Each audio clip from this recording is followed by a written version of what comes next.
Gente grande de verdade sabe que é pequena e por isso cresce.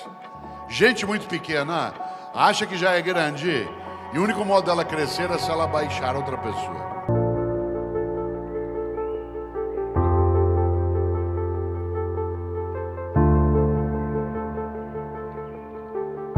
O mundo do amor pela vida e pelo outro e por si mesmo exige que a gente se saiba pequeno para poder crescer.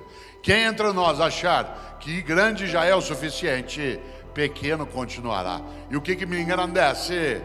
A leitura. Quando eu me aproximo dos territórios que eu não sei, dos lugares que eu não vi, das culturas que eu desconheço, da alegria que é a nossa capacidade de uma vida que vibra.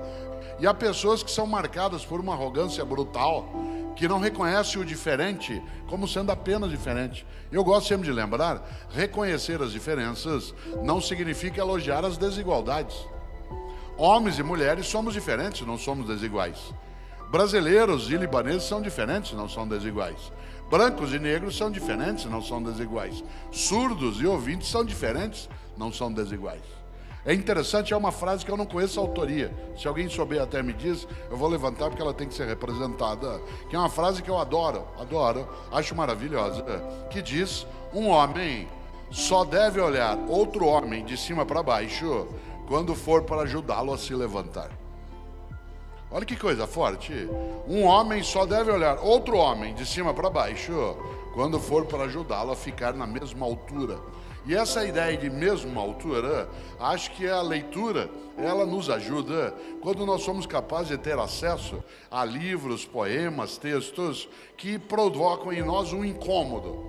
Isto é, nos obrigam a pensar de outro modo, fazem com que a gente não se habitue com essa ideia da arrogância, da petulância, daquele que de modo algum imagina que se construa ali a ideia de diferença sem que ela signifique desigualdade. A igualdade é um componente ético, é aquilo que o Leonardo chama de a ética do cuidado. A necessidade de cuidar para que a gente não apodreça a nossa condição. Tudo que você fala é, eu estava vendo um filme, já assisti. Você fala de um restaurante, ele já comeu lá, você fala de um lugar, já visitou. Aliás, a gente arrogante costuma dizer o seguinte, tem dois modos de fazer as coisas, o meu ou o errado, você escolha. Cuidado, porque o arrogante não tem dúvida. A pessoa arrogante nem vem para uma palestra, porque se ela já tem certeza, vai fazer o quê?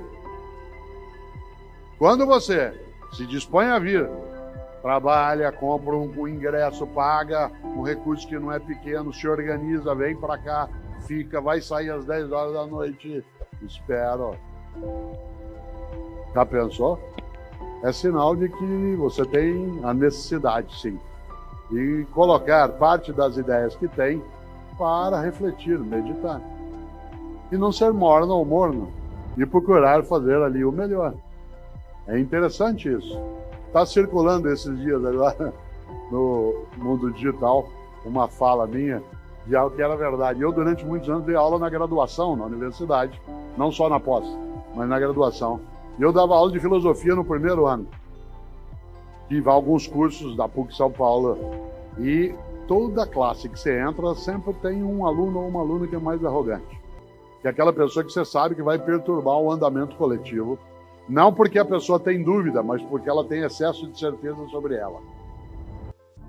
E eu, para fazer um levantamento no primeiro dia de aula, para saber quem era arrogante, que aí você já começa a lidar, eu sempre fazia uma pergunta no primeiro dia, falava, gente, assim que a aula começava, para fazer aqui um levantamento de conhecimento, por favor, levante a mão quem já leu algum livro do Sócrates.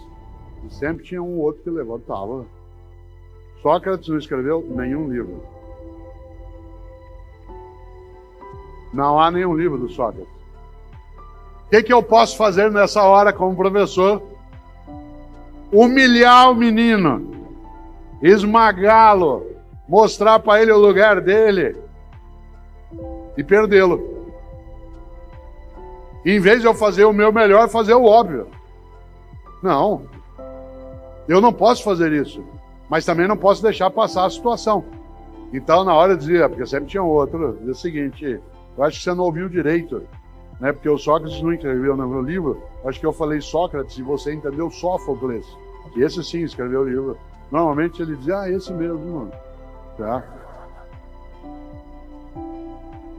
Quando a aula terminava, eu não deixava ele ir embora. Eu dizia, fica um pouquinho que eu quero falar com você. Terminava e dizia assim, seguinte, não na frente da sala. Pra quê? Não era uma atividade de humilhação. Era uma construção pedagógica da relação. Chamava e dizia o seguinte, para quê? Para que você fingir que você sabe algo que não sabe? Porque se você finge que sabe algo que não sabe, você continua sem saber. Mas se você admite algo que não conhece e encontra pessoas que possam te auxiliar a conhecer, você sai da mediocridade. Porque a pessoa medíocre é aquela que finge que sabe, quando nada sabe ou pouco sabe. Humildade intelectual. Humildade é diferente de subserviência. Uma pessoa subserviente é aquela que se humilha, se rebaixa, se apequena. Uma pessoa humilde é aquela que sabe que não sabe tudo, aquela que sabe que não é a única que sabe, aquela que sabe que a outra pessoa sabe que ela não sabe, aquela que sabe que ela e outra pessoa saberão muita coisa juntas, aquela que sabe que ela e outra pessoa nunca saberão tudo que pode ser sabido. Foi claro? Humildade intelectual. Eu, Cortella, sei muita coisa, mas eu sei que eu não sei muita coisa. Isso significa que eu me coloco a caminho para conhecer o que ainda não conheço. Quando, em 2018, o Pedro propôs, com a agência Sofia, que é a agência dele de conteúdo digital, que eu entrasse nesse circuito, eu dizia, para quê? Tenho carreira, não precisa. Tivemos várias discussões e fomos crescendo em algumas condições. E hoje, quando eu olho, são 16 milhões de seguidores nas redes e eles partilham. Claro que muita gente coincide, está em duas redes, mas no total, como universo ampliado. Eu sou um professor de filosofia. Nessa hora tem duas possibilidades. Eu sento e digo, nossa senhora, eu não preciso fazer mais nada agora. Vou ficar na beira lá da pousada, mergulhado dentro do Pantanal, só vendo jacaré de papo amarelo e eu de papo pro ar. Ou eu posso assumir a perspectiva de lembrar aquilo que disse Sócrates um dia, uma referência na filosofia, a tal ponto que a filosofia antiga é chamada de pré-socrática, socrática e pós-socrática, quando Sócrates disse, só sei que nada sei. Claro que Sócrates não era tonto. Quando ele disse só sei que nada sei, ele não estava querendo dizer que ele nada sabia por inteiro, que isso seria ofensivo a quem o elogiava. O que ele quis dizer é só sei que nada sei por inteiro, só sei que nada sei por completo, só sei que nada sei que só eu saiba, só sei que eu nada sei que eu não posso um dia vir a saber. Um dia